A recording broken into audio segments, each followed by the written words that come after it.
So hello dear student, কেমন আছো? I hope প্রত্যেকে শুধু ভালো নয়, ভীষণ ভালো আছো।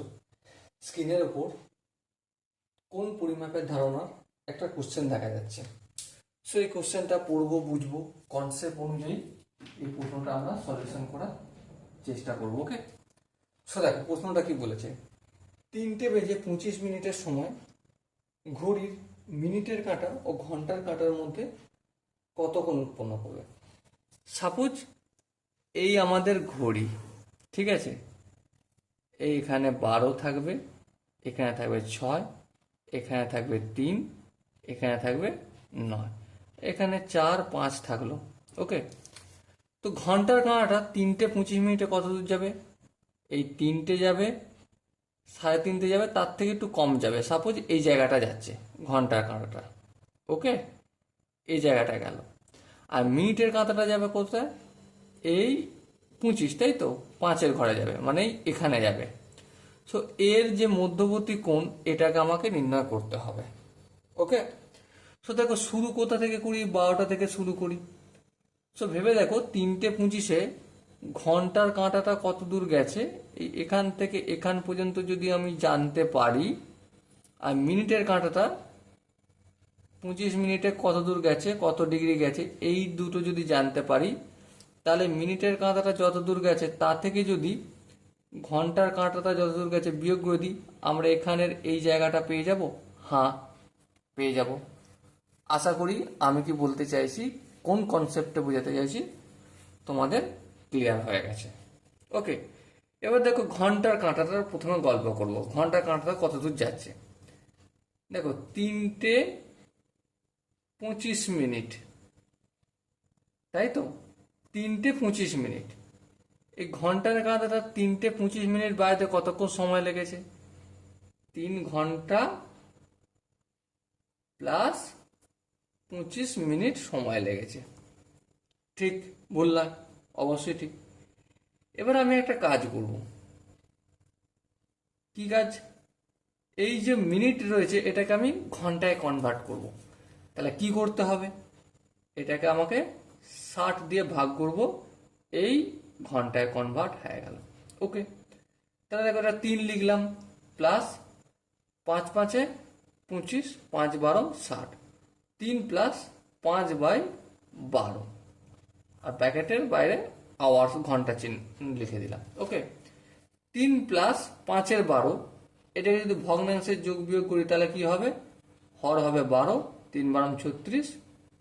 ওকে, প্লাস 12×1=12, 5×1=5। তাহলে আলটিমেট কি পেলাম? 41/12 আওয়ার্স। এতক্ষণ টাইম লাগবে 3:25 হতে। আচ্ছা, আবার একটা গল্প জানি। ঘন্টার কাঁটাটা পুরোই 360 ডিগ্রিটা ঘুরতে কতক্ষণ সময় নেয়? 12 ঘন্টা। তাহলে 12 আওয়ার্স এ ঘোরে ঘন্টার কাঁটাটা 360 ডিগ্রি। ওকে, 1 ঘন্টায় কত ঘুরবে? 360 ডিগ্রি/12 সমান কত? 12, 3×12=36, তাহলে কত? 30 ডিগ্রি। বেশ, তাহলে এবার বলো 3:25, যেটা বাজতে সময় লেগেছে কতক্ষণ? 3 ঘন্টা 25 মিনিট। তার মানে কি 41/12 ঘন্টা। তাহলে 41/12 ঘন্টায় কতটা ঘুরেছে? 1 ঘন্টায় যদি এতটা হয়, তাহলে এটার সাথে গুণ হয়ে যাবে 41/12 ডিগ্রি। আচ্ছা, এবার একটু কাটাকাটি করি। হ্যাঁ, 6 দুগুণে কত হয়? 12 হয়, আর 5×6=30, 5 ডিগ্রি। 5 ডিগ্রিকে যদি 41 দিয়ে গুণ করে কি হবে? 205 ডিগ্রি/2। ওকে, আই হোপ এটা ঘন্টার কাঁটাটা ঘুরলো। এবারে মিনিটের কাঁটা তো 25 মিনিট। এবারে মিনিটের কাঁটার গল্পটা করে নিই। 60 মিনিটে 360 ডিগ্রি ঘোরে। ঠিক বললাম কি? 60 মিনিটে 360 ডিগ্রি ঘোরে। তাহলে 1 মিনিটে ঘুরবে কত? 360 ডিগ্রি/60। ওকে, কত মিনিটে? আচ্ছা, এখান থেকে একটু কাটাকাটি করে নিই। 0 0 কাটলো, 6×1=6, 6×6=36, তাহলে 6 ডিগ্রি পেয়ে গেলাম। ওকে, আচ্ছা, এবারে 25 মিনিটে কতটা ঘুরবে? বাড়ছে, 25 গুণ বাড়ছে, তাহলে 25 ডিগ্রি ঘুরবে 25 মিনিট, তো হ্যাঁ এটা মিনিট না চিহ্ন দিয়ে ডিগ্রি কেন দিয়েছি আমি, এটা মিনিট হবে তো। 60 মিনিটে ঘুরছে 360 ডিগ্রি, 1 মিনিটে ঘুরছে কত, ভাগটা করে কি পেলাম 6 ডিগ্রি, আর 25 মিনিটে ঘুরছে 6 ডিগ্রি ইন্টু 25, 6কে 25 দিয়ে গুণ করলে 150 ডিগ্রি বুঝলো। এবার এই 150 আর 205/2, তার মানে হবে এটা 102.5 অথবা 102 ডিগ্রি 30 মিনিট, এরকম একটা হবে, ঠিক আছে। কোনটা বড়, মিনিটের কাঁটাটা বেশি গেছে, তাহলে মিনিটের কাঁটা থেকে ঘন্টার কাঁটা বিয়োগ করে দিই, তাহলে 150 ডিগ্রি মাইনাস 205/2 ডিগ্রি, বিয়োগ করে লসাগু 2 হবে, হ্যাঁ 2কে 150 দিয়ে গুণ করলে 300 ডিগ্রি মাইনাস 2কে 2 দিয়ে ভাগ করলে 1, 1কে 205 দিয়ে গুণ করলে এটাই রয়ে যাবে।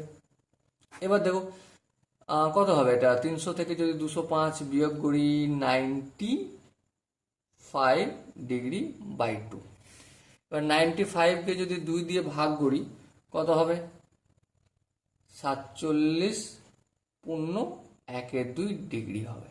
ওকে, সো ঘন্টার কাঁটা আর মিনিটের কাঁটার যে এই জায়গাটার যে ডিফারেন্স, এটা কতটা, 47.12 ডিগ্রি।